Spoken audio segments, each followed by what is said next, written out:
Квесты, лекции, экскурсии и проект «Ученые в школе». Региональное отделение Российского общества знания проходит перезагрузку.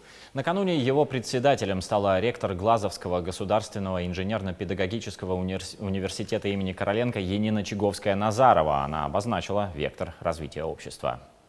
Наша миссия с вами – это формировать, доносить достоверное, объективное, современное знание для всех, кто в нем нуждается.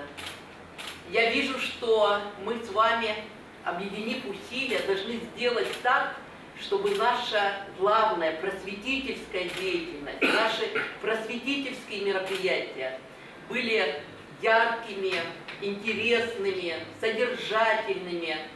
Одним из актуальных сегодня направлений в региональном отделении знания назвали тему новых возможностей. Школьникам, студентам и работающей молодежи расскажут о своем опыте эксперты, бизнесмены и деятели искусства. Проект «Ученые в школе» в этом году расширит свои рамки. Научные сотрудники Удмуртского федерального исследовательского центра Российской академии наук и преподаватели вузов расскажут школьникам о своей работе, раскроют научные темы и проведут вместе с ребятами серию опытов.